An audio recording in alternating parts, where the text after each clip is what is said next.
My name's Steve Curley, and I'm fortunate this year to be the chair of the Solo Small Firm and General Practice Division, also known as GP Solo.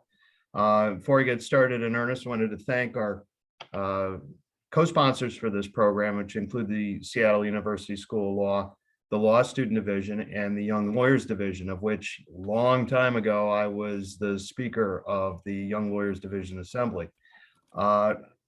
I've been asked just to mention a few things about the program today and my own background.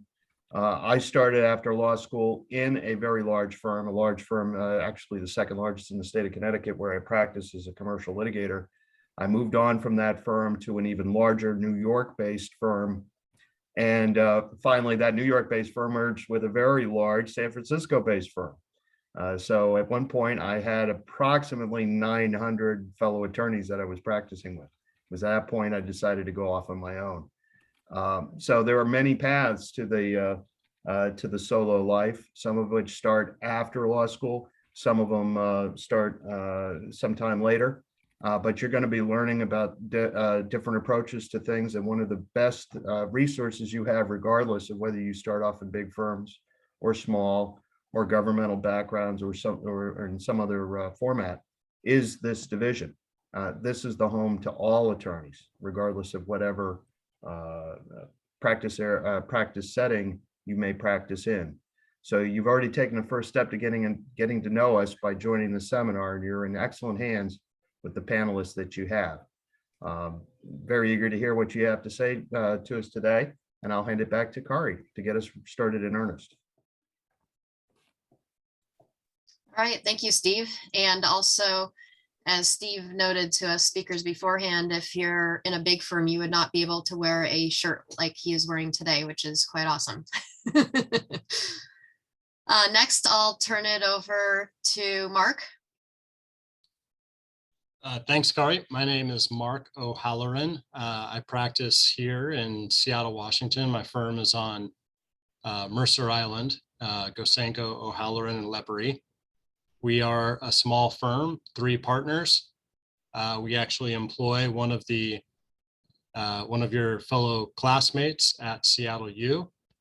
She's a longtime paralegal for us who is currently going to law school, and we hope to keep her around after she's done with school. I started off after graduating from Seattle U at a tech company and was working in-house counsel for them.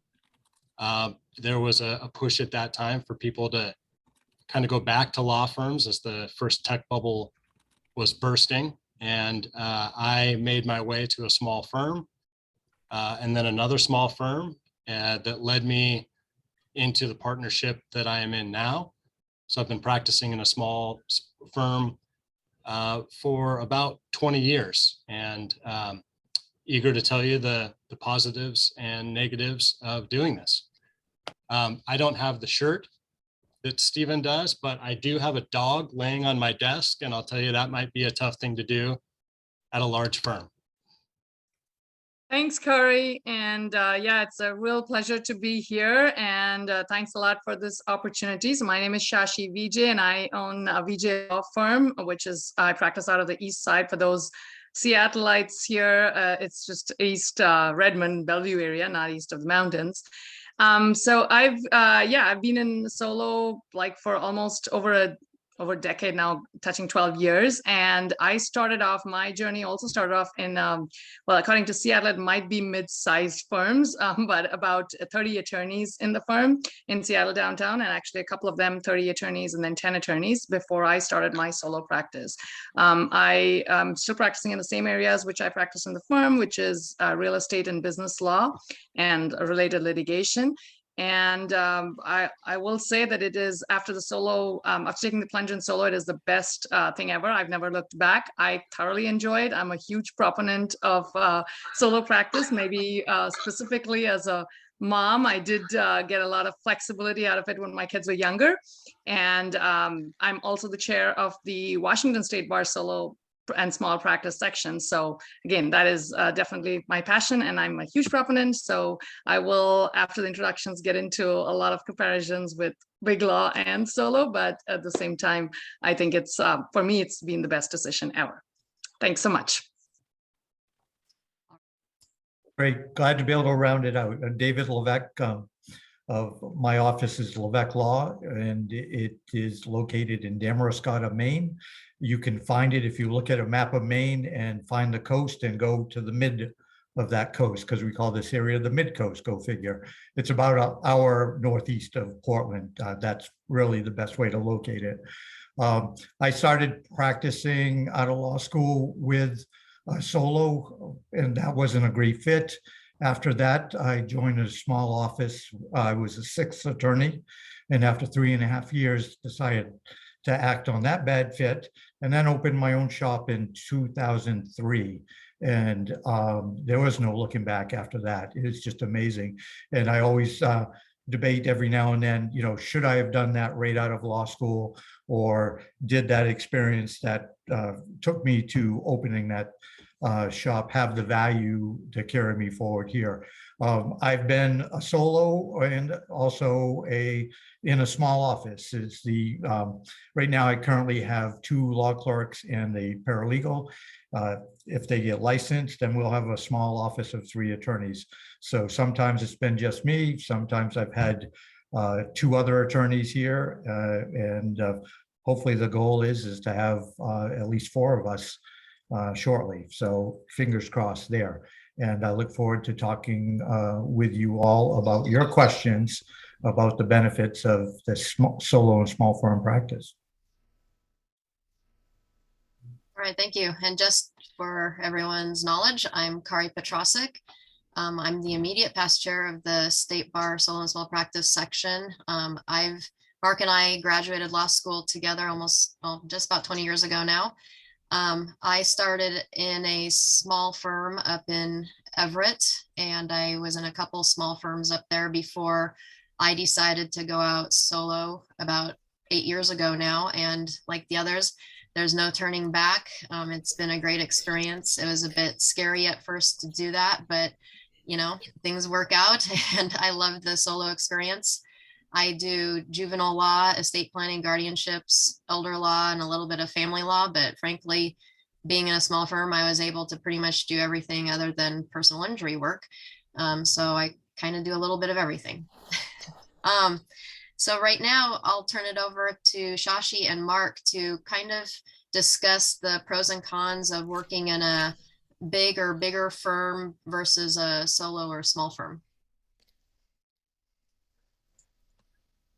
Mark, do you want to go, or? Go ahead, Shashi, you start us off. Okay.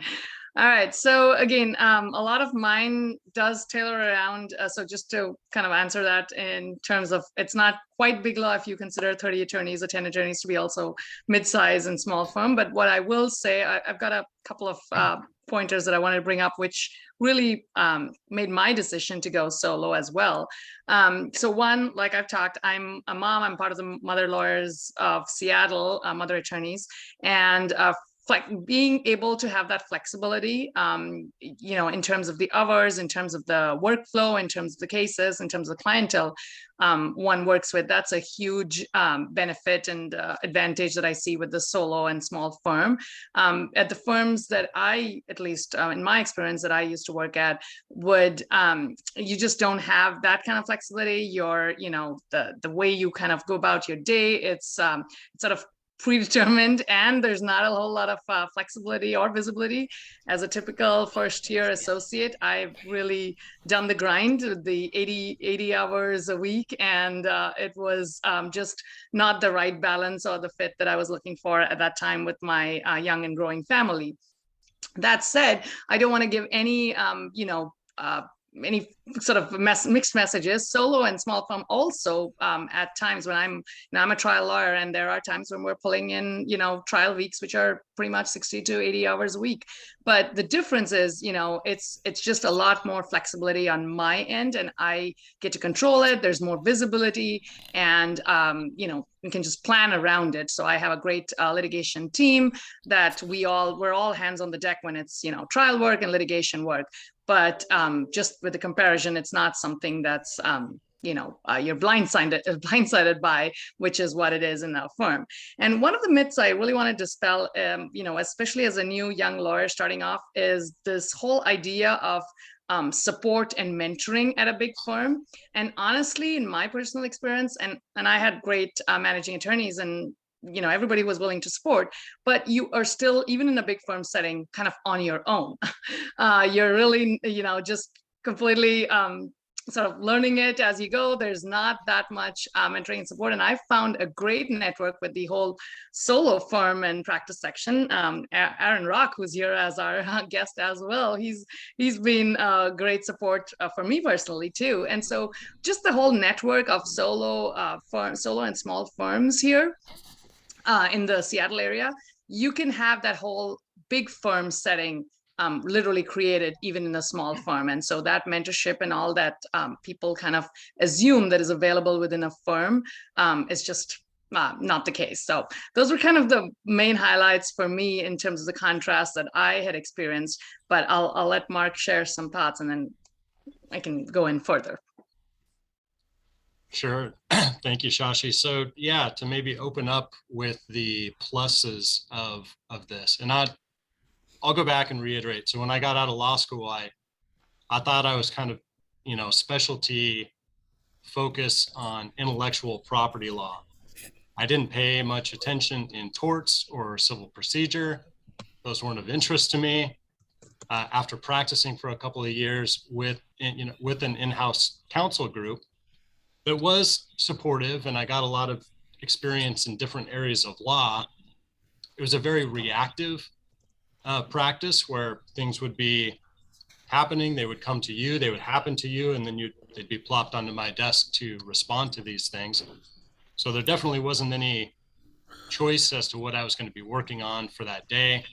I did get reasonable support from the staff there, but it was always a little bit of triage. When I went and started practicing for a small firm, it was a small plaintiff's firm, and I had no idea how to do trial work. As I said, I didn't pay attention in torts or civil procedure. I did okay in those classes, but I didn't know that that's where my practice was ultimately going to lead. When I realized that small firm life was pretty good, that I was getting good support there, that I was getting real mentorship, I moved to another firm here on Mercer Island, and my mentor here eventually became my partner. And then we've expanded a little bit since then. And so the way that we practice is that we have currently 3 attorneys. We each have paralegal support. We have administrative support as well. And this is a practice where the phrase is we eat what we kill. So we have the choice over what kinds of clients we take. And essentially we have a basic amount of overhead and marketing and rent and things like that we all contribute toward. And from there, the money that we make from this business is, everything above those costs. And so the practice, we understand it, we know what it takes to be successful, and we've been doing it for quite a while.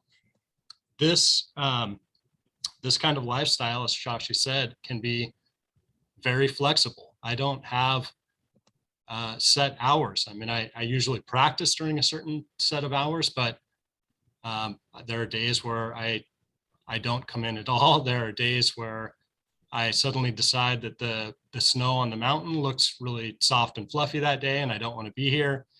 I don't answer to anybody, and that is it's a very nice flexibility to have. I also have a daughter who's almost 8 years old, and they're getting calls from the school to pick them up, or something happens, and being able to respond to that very quickly. this lifestyle choice is not something that I initially chose for myself, but when I fell into it, I realized that there was no other way to do this. I did not want to be kind of subject to somebody else's practice for any longer. I wanted to kind of control my own destiny, control my own timing. Most of my cases are contingent fees, so I'm also not billing hourly. I'm waiting till a case is resolved. And in that way, it provides kind of additional flexibility for me being in the office or not being in the office. One thing I did want to say at the outset, before we get into some of these other things, is that I would encourage all of you to be open to the possibilities when you get out of law school. And what I mean by that is be open to the size of practice that you're going to apply to, or whether you're going to start off on your own, or whether you're going to try big law for a while. Be open to the type of law that you're going to do. As I said, I did not think that I would ever be in a plaintiff civil litigation practice. That was not in the cards for me. And here I am, and I can't imagine doing anything else at this point. So what you're studying for right now, if it doesn't happen right away and you continue to, you want to pursue that, great, do that. But I would encourage you to be open to the idea that there are other kinds of practices, other kinds of law that you may find just as rewarding or even more rewarding than what you think you want to be practicing right now. So, you don't have to find your niche immediately after law school. Things will happen. You'll develop, you'll have different mentors, different firms that you may work with, and it will happen. You'll find what you're looking for. All right, thank you. David, do you want to talk a bit about the pros and cons of a solo and a small firm and the life you experience in either situation? Sure, I'll jump off of what Mark and Shashi has said, is that, the major benefit of being in a solo small firm is the control that you have over your life and the flexibility. And it's just amazing that, we still have to work hard, obviously. And at times, as you know, we'll put in the hours, but we're inflicting it on ourselves. Nobody's inflicting it on us. And I think that is key. I want to jump off more to Mark saying be open. Well, be open to where you practice as well. So the town I practice out of has 2,200 people. I live in a town just across, there's a river that divides us. That's 1,700 people. So less than 4,000 people is around me here. My commute is a 3-minute drive or a 10-minute walk. But they need attorneys in these rural areas, especially in Maine. I'm sure in states across the country, there's rural areas that really need our expertise to help those. And I would venture the guess, if any of you went to practice in any of those areas, whether you started as an employee or as a partner of somebody setting up your own shop, however you get there, within a year, you're going to be so busy, you're going to be amazed. So always think about when you're thinking where to practice, consider a rural practice as well. What I like about a solo small firm practice that I imagine is different than a bigger firm are the connections that I make with clients. I see them in my community, but I have the time to not think about the next billable hour, but oftentimes to take the time and sit with them, learn about their lives and what's going on, or just talk about the upcoming soccer game or something that I know their kids are going to be at, and so are mine. So that's a benefit of being in a solo small firm. It's also a benefit that you can be nimble. I've had times where I practice in one area, and due to the economy or something happened or a loss of a major client, I'm able to switch to another area of practice or find focus on another particular client that I wanted to bring in anyways. And I didn't have to run it by a committee or anything. It's reflected on it enough, and then off I went. So definitely the nimbleness is worth having your own shop or being part of a small office. Hope that caught what you needed me to, Kari. Yeah, and so Shashi, do you want to touch upon the pros and cons you've experienced of being in a solo and small firm? What have you liked? What don't you like so much? Yeah, just kind of continuing off of where I had, talked about earlier, like, and just what they've said, the biggest thing for me, like everybody's talked about, is the flexibility. And the way you control your day, your even the clientele. I mean, again, just by virtue of where you practice and the practice areas, you might even have a niche practice where you connect with the clientele a lot. A lot of my clients are the Indian community, in which I am already a part of, with many cultural events and other matters. And so you're able to form those really deep connections. A little harder to do, and choice of client is a little harder when you're at big law. It's literally what the firm throws on your plate, and that's kind of the clientele that you're sort of living with. And again, just going back to my personal experiences, like I said, I love the training that was given. There are some benefits. You are it's the fast-paced life of the big law for me was great, because there was a lot of training that was crammed into that first year associate life of mine. And I was also managing a couple of satellite offices for the firm. So it gave a great experience to how to, run a practice and all of that. But it was just day-to-day was the way I kind of see it was, you're thrown to the sharks, and all the learning, all my court learning and everything, the courtroom and everything, it was just on my own. So there's no like extra support. So it can be both a pro and a con. You do learn fast, but at the same time, just because it's big law with resources, there's no additional extra support that you're given. So I do want to echo what other colleagues, David and Mark here, have said, which is basically, be open-minded, be flexible, because that's really going to help no matter where you end up.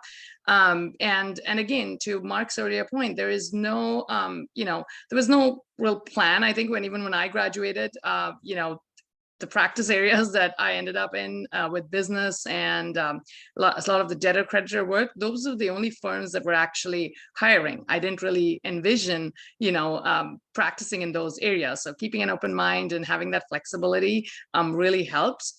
And then, I will say that I kind of was planning to stay a little longer at big law, but because again of family reasons and wanting that flexibility, and really talking to a lot of solos actually back then, really just gave me that idea that this was exactly the life that I was really looking for, and this would both go well with my family commitments.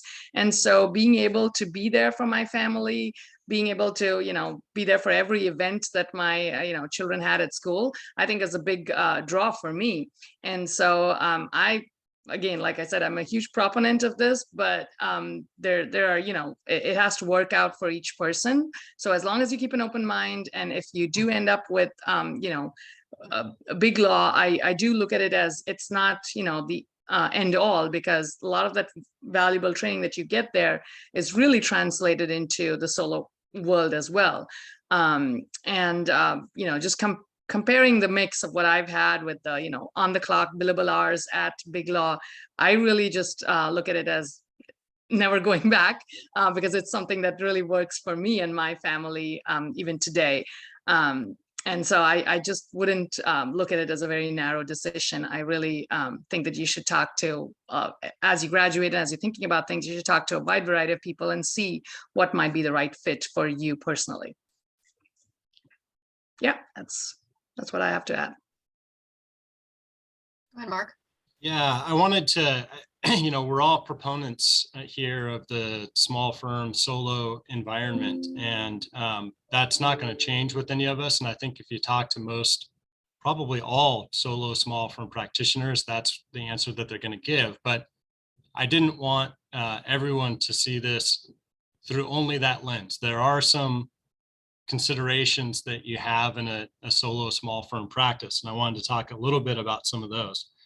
As I said, we eat what we kill, and that's a positive, and that can also be a negative, right? When there are, particularly in a practice like mine, where we're not working hourly, we're waiting for cases to be resolved, we certainly need enough volume of cases to do that. And as you establish your firm, your practice, that starts to kind of build and happen on its own. But we also do some marketing. Because we have employees, we have HR issues, we have payroll issues, we have banking issues, we have tax issues. So as a solo or small firm attorney, in addition to practicing law, you're also learning how to run a business. And, a lot of those things come somewhat naturally, but some of them to me don't. I mean, one of them is tech, and just, our practice, we have an office, but thankfully about a year before the pandemic hit, we also switched over to having, cloud-based servers so that we can all practice from wherever we are. And that's a really great benefit, but also something that none of us knew how to do. So having the right knowledge about when to outsource things, how to outsource things for a variety of things. But you also realize that you're spending a good amount of your time not practicing law. I spend probably 25% of my time just helping to manage the firm and manage the business.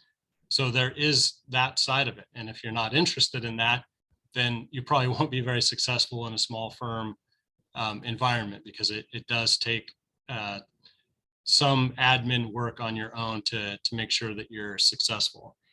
But I wanted to go back to some things that Shashi and David were saying too about the practice here. And this is also, I'm looking at some of the questions that are coming in, and I'm going to pose one of those questions to David when I'm done here. But I did want to talk about the collegiality of being a solo or small firm attorney. In my office here, we practice on a floor, we lease a floor that we also lease out to other solo or small firm attorneys.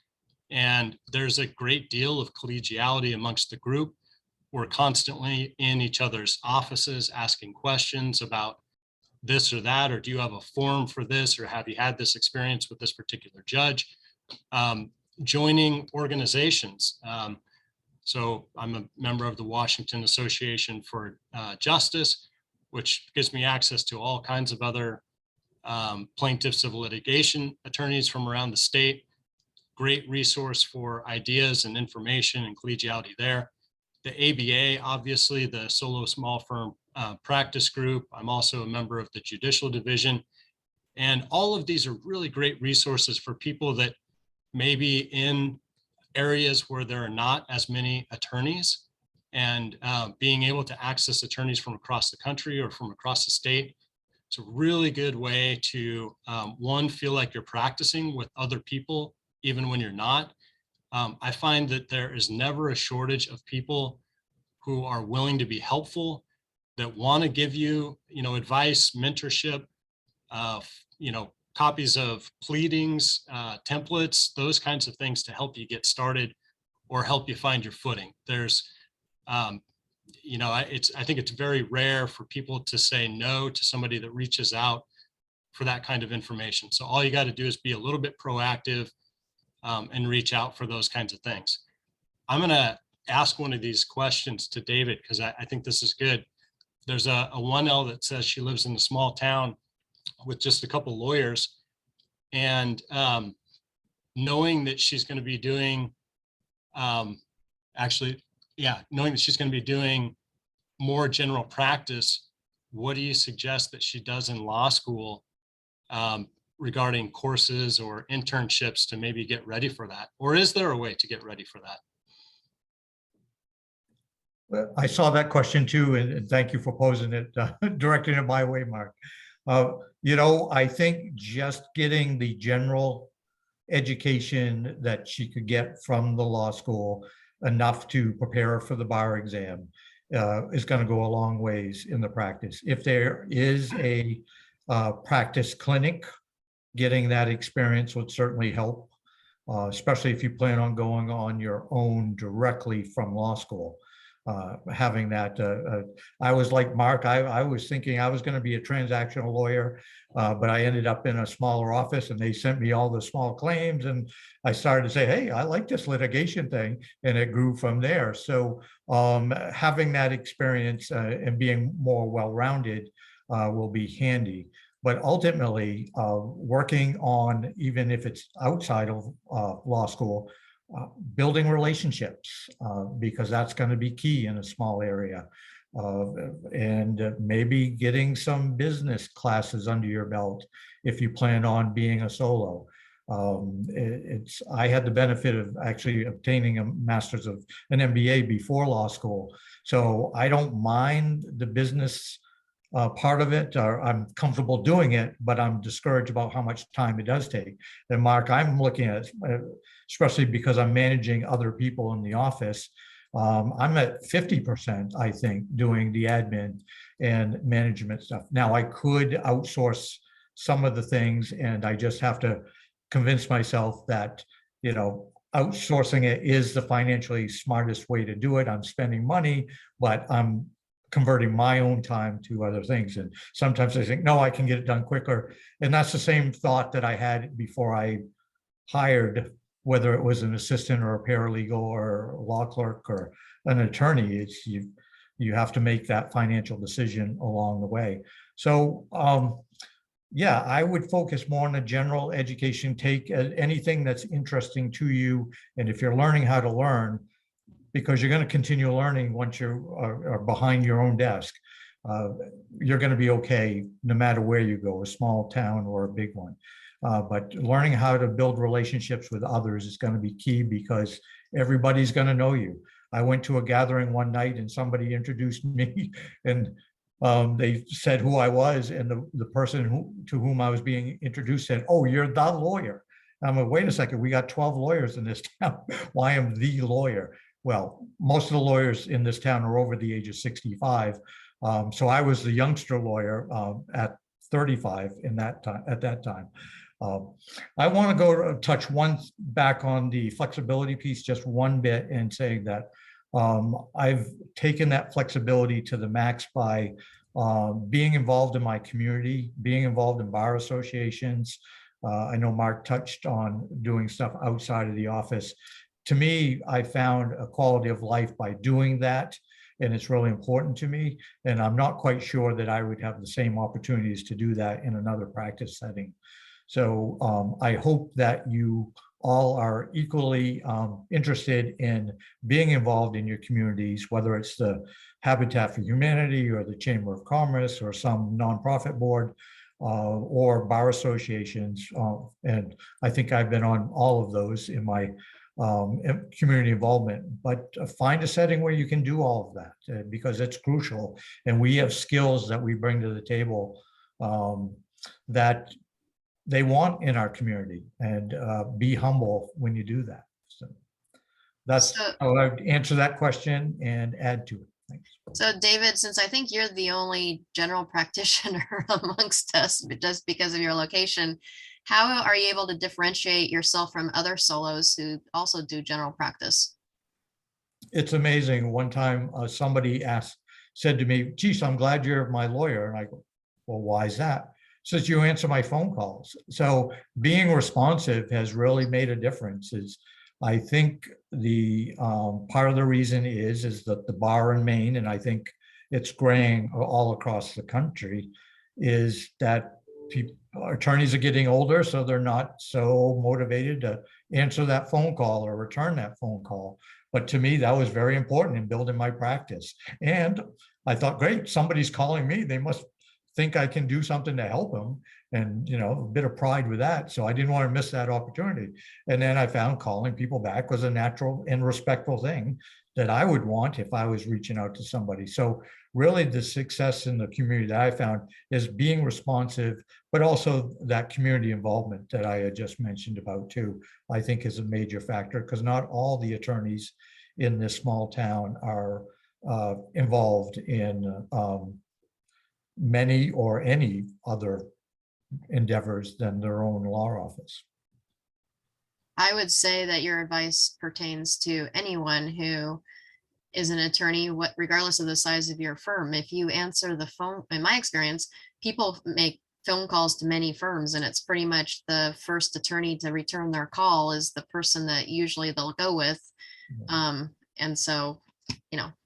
Right, but you also have to be honest.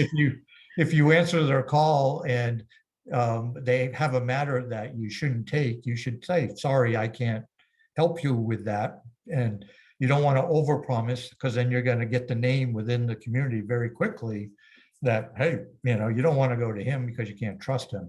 So Right. It's important to be frank about things like that. So Mark, maybe you can answer this question. There's a person who's been in the technology field for 25 years and went to law school and is now admitted to practice law. His goal is to go solo slowly part-time while working full-time in tech until he has enough experience and revenue to go out on his own. Do you have any advice? Well, one, I'd say congratulations, and great that you've kind of made a career choice and a career change, and you're kind of, sounds like you're merging some of those two things. I don't know that I have specific advice. It sounds like you're on a path of doing what you want to be doing. I think that, you know, there are resources that can help any small firm hang up a shingle, and that would be my advice there, is to reach out to the Washington State Bar Association, to the American Bar Association. Both of those organizations have resources for people that are, you know, hanging out a shingle and starting a small practice on their own. And it's everything from just the basic, you know, business forms that you need to have to be able to practice, to specific advice on how to market yourself, how to, you know, handle client intakes, all of those different things. So again, it takes some being proactive to be in this line of work, I think, and that is reaching out to the resources that are available, and they're there. They are certainly there, and there's no shortage of people that are going to be willing to help you when you do cast that line out there. So, Shashi, someone would like to know if, and I figure this is the best question for you since you've been in this boat, can you speak to the feasibility of an early career path that charts the middle road between big law and hanging up your own shingle right out of law school and trying to figure out how legal practice works on your own by trial and error? Yeah, and thanks, Kari, for directing that. And actually, a couple of the questions that I was seeing come in, this might, you know, getting into the details of how I started would really answer quite a few of them. And that's basically when I graduated, like I said, you know, there was really not much of a choice of which practice area and all. There were only certain practice areas that were hiring. This was right after the 2008 crash. And so it was just like, there was a lot of debtor creditor work going on, that those were the firms that were hiring, and a lot of, you know, the real estate market was seeing a whole lot of collapse as well. And again, we're in the same cycle, you know, boom and bust cycle in different ways. But at that time, you know, just plunging into, you know, what was available was kind of was exactly where I'd landed. But what I wanted to, you know, talk to people is, once I sort of, you know, had that experience, deciding to sort of go solo was also not so much of a choice, because I was really sort of, maybe even in those terms, burnt out with the classic associate life with so many hours. And to start off with, even finding, what is the right clientele, how do you get started in your practice? I would say being sort of relentless, proactive, and even shameless. I reached out to the entire, network of, I want to even, answer like corporate counsels, solos, other associates, just knowing what's out there. And even for starters, and this might answer some of the other questions, is like, with solos and solo practitioners, there's conflicts, that people have. So people always have overflow work, either from conflicts, or they have, contract work that they want to outsource because, they're just either scrambling, or they have a clientele that they can't represent. Like, you can't represent both the corporation and the individual client. So some of my first clients, I actually just landed by just reaching out to, other solos in the community. And, then by doing some contract work, they were like, okay, well, do you want to take on this client? And so, and I've given this talk in actually Aaron's class sometimes, where just my, just reaching out, just being relentless. And there are some people who say, well, this is not the, this is not the right fit, or we don't have anything. I mean, I think back then, and even now, I have no shame with rejection. Somebody's going to say no. So big deal. You move on and you go to the next person. So having that, proactiveness and, just being out there, going out there. I think that is sort of the best way. And in that, actually, you can even, to the question that was posed, is how do you find that middle ground? I would say the trial and error method, really works. You really find out what works for you. You can almost try being contract counsel and see if it works out. You get a flavor of it. And then if it's something that works for your family. So like, for example, for me, it really worked. It took on a lot of the contract work that I actually started off with, led to my first few clients. And, I some of them, in fact, I still have, like, I have a journey from some of my first few clients as well. And those associations with those other solo and small firm practitioners still help me today, because at trial, when I need co-counsel or any kind of, backup support, I'm still reaching out to my network. So in some ways you can actually find out. I know a lot of solos who have like started, and then they're like, okay, this is not the right fit. And then they turn over their practice, and then they move on to in-house, or merge with a different firm. So lots of different methods that you can go when you're just like willing to just try it out, put yourself out there. One of my, I think I will always quote this, and again, people who've heard me speak hear this quote also. My contracts law professor in law school said, by trial and error, if not anything else, you'll at least find out what you don't like. And I think that's really worked for me.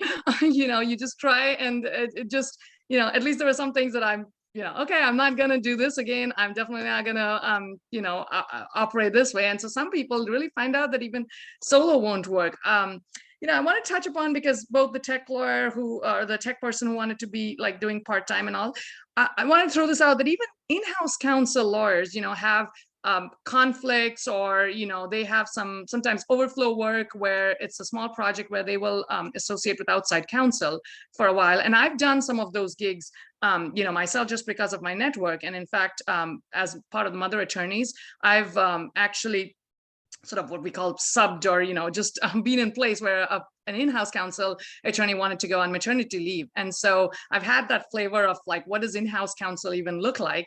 And I can tell you, for one, it doesn't have the variety that I seek. So again, it's your corporation is your only one client, and you're just serving them all the time, and you're doing I think Aaron posted like pretty much contract reviews, and just doing a whole bunch of like paralegal, secretarial, and contract review kind of work, at least in that first few years. And so again, it might be something that works for your personality, and then it's a great fit. And to try out those things, and then see that if that's something that you want to do, that may very well be the way to figure out that that's what's working. Like in-house counsel work may be like it's a little bit more more streamlined maybe, but there could be like different hats that you're wearing. From my practice, which is very litigation oriented, and the variety of clients that I see in real estate and business, for me, that like I said, just one-dimensional is a little bit hard, but it might work out for like different people. And so even those who want to explore with in-house counsel and with the solo practice, I would just recommend reaching out to people you know, and it can start from places you are already visiting, community places, or if you're a mom, I think our PTSA networks are really great. You just start off over there. And that would give you like some, ideas like, people will have overflow work, or you'll make the connections. And sometimes just putting yourself out there and figuring it out can give you that right path, because I don't think when we all started off, we had the answers. We just really did it by trial and error and figured out our approaches. And we're here today, because it's worked for us. So just wanted to throw that out there. And I would just point out something else that hasn't been mentioned during any of this that I see a lot up in Snohomish County where I practice. There's been a lot of solo attorneys who will go out on their own and hang their own shingle as a solo, but they have shared office space, and each attorney is practicing as their own firm, but they have the camaraderie and ability to bounce ideas off of each other within their firm, and they don't always necessarily practice the same type of law either, and so they can also easily refer cases. It's almost like being in a small firm, but yet they are their own boss, and they're a solo attorney. So that's another option to consider as well. David, I'm going to throw this one to you, and the other people here can address it as well, but how did you address capital needs when you started your own firm? Did you use savings? Did you have an investor? Did you request loans? All the above, some of it? Yeah, that's a great question. So in my case, being the frugal Yankee I am, I had a little bit of savings, and I started out for office space, I knew of an attorney that had an extra room. So I convinced him to let me pay a small rent for that room. And I had an old desk. So I had a desk and a kitchen chair. So what I had for some savings, I bought a computer with it. And then the next month, fortunately enough, I had a little bit of client activity. So I just rolled that money into buying the second chair that replaced the kitchen chair, but with an office chair, and just started adding pieces as we went. And I believe it was the second or third month I paid myself a very small monthly salary. But as it grew, I added equipment and whatever subscriptions that I needed, or started to build that law library, if you will. But mostly electronic because I only had the small space, and doing it incrementally and rolling the money that I was earning back into the business work. But I didn't have a huge savings when I started that I rolled into it. But I do know that some folks go and try to get a loan. But that's hard too, because the banker says, well, let me see your last 2 years of business returns. And you say, well, I just started. So that's a tough way to go. I would be very cautious of anybody who had an investor for starting a law office. In Maine, you can only share fees with other attorneys. So that investor would have to be an attorney if they were supposed to get money back. Or have a spouse who wouldn't mind funding you. That may be a way to do it. Those are some of the ideas I had. That's what I did, but it worked if you can bring in the clients. And I was fortunate enough to find a couple key clients early, and was able to use those funds accordingly.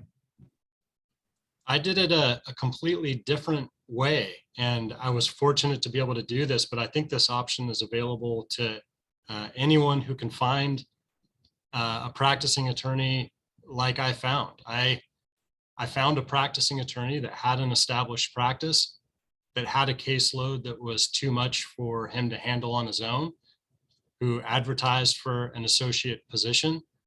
I took that position, I took on those cases. He helped me figure out how to handle those cases and resolve those cases. And we started building a practice together. Now, this was his practice. And so these were the clients that were coming into me after that were his clients. But after we had practiced for a few years, I started realizing that I could do this on my own if I wanted to. I didn't need to be doing this for him. If I left, a lot of these clients would follow me, but that I would owe him some money for those clients that followed me. And breaking off on my own might not be the best decision if I could stick with him, continue to have that in a partnership form. And so we figured out an arrangement, a partnership that benefited both of us. We got to continue practicing together.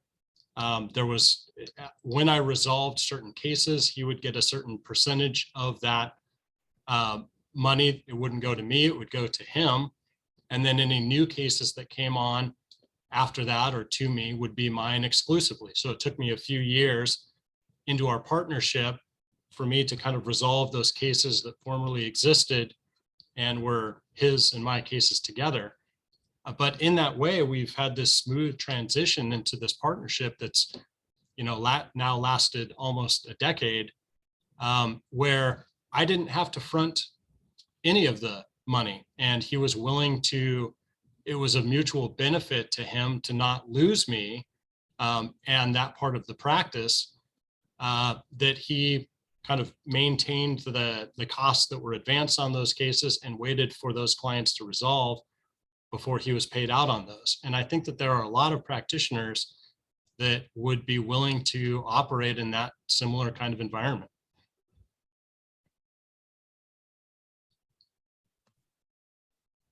So if I could just take a minute, Kari, did you have something to say? Okay.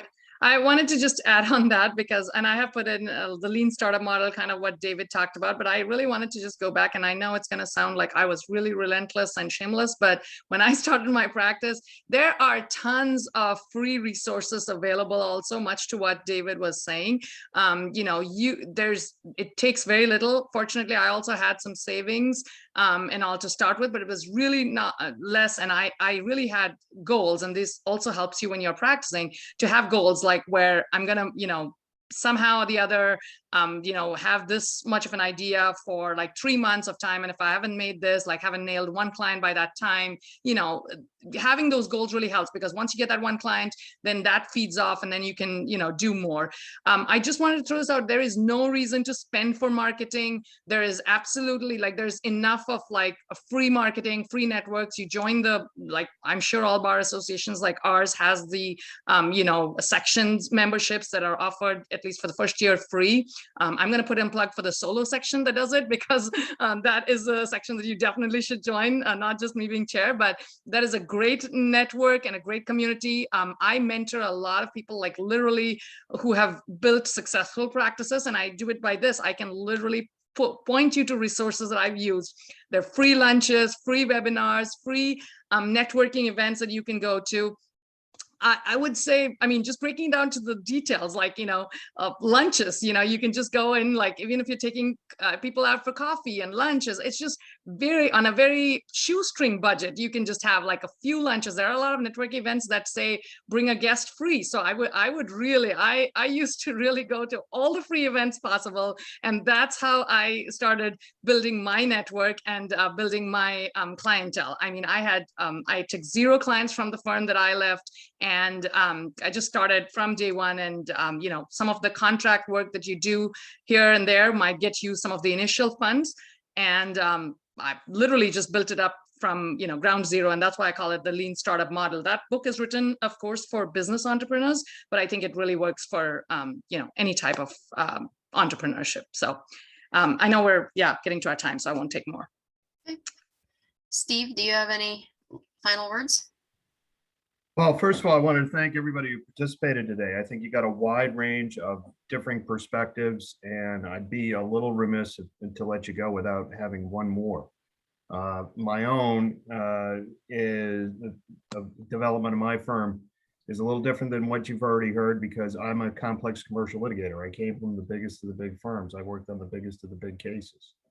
And I built my model on 2 things. One was to do the same work for the same clientele just without as many zeros, because many of the same issues that were confronted in those mass tort situations or the huge contract disputes or huge securities problems, I found again, and many times for the same clients, but they were looking for an economic model that made more sense to hand this kind of somebody with the experience to handle these cases at a different price point. And that's what I could offer them without a big firm overhead that came along with it. But the other perspective I wanted to ensure, and it builds off of the last comments we've heard, the importance, if you do go solo, to stay and work with your bar associations and your bar association contacts. It goes double for somebody like me, because my cases don't come from consumers. They don't come from the yellow pages. They don't come from ads and car accidents and things like that. They come 90+% of the time from other attorneys, whether they're in-house counsel I've worked with in the past, counsel that I've opposed in the past, folks with conflicts, things like that. I developed that kernel of my practice through my bar association work. And I've been working with the ABA for nearly 30 years now, and same with my home bar, the Connecticut Bar Association, for just about as long, in not only ensuring competencies to continue to take on those tough, complex cases, but to keep the network alive. And it is amazing. I've had my own firm now for over 20 years, consistently 30 to 40%. 30 to 40% of my revenue each and every year comes from bar association pedigree contacts. Somebody, whether it's 10 years in the past, 15, 20 years in the past, or somebody I just met through seminars like this, in-person ones when we get the chance to do it, that pick up the phone and they say they need somebody in New York or they need somebody in Connecticut, or they're big firm folks that say, you know what, Steve, we can't just simply handle this because it does not make economic sense. It does make economic sense for somebody with a fee structure that you can offer these clientele. And because we worked with you in the past through your bar association contacts, we know you have the competency to take on a case with this level of complexity. And a big part of my strategy is what's going on right here. It's GP Solo. And it allows me the access to a nationwide network of competent attorneys that I can turn to when I need to, and then turn to me every once in a while to help them out in my areas. So I wanted to thank everybody who served on the panel. The questions, I have to say, were almost as impressive as the presenters, almost. Just a little bit more experience and you get it. But these presenters, I think, really knocked it out of the park today. So thanks to Kari, thanks to Molly, thanks to the staff. All right, thanks, Steve. Right now, I'll turn it over to Erin for some final words.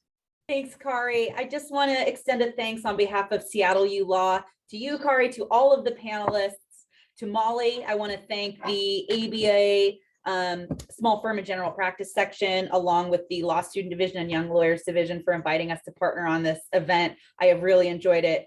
To the Seattle U Law students and alumni in the room, please check out the law school's incubator program. That's a great resource for those who go into practice for themselves. Take Professor Aaron Rock's classes. We've got a lot of great offerings for folks who want to go out on their own. Please come talk to me or anyone in the Center for Professional Development for assistance. For those of you who are students and alumni of other law schools, please reach out to your law school's career office. They can help connect you with resources too. Thank you all so much. Have a great afternoon.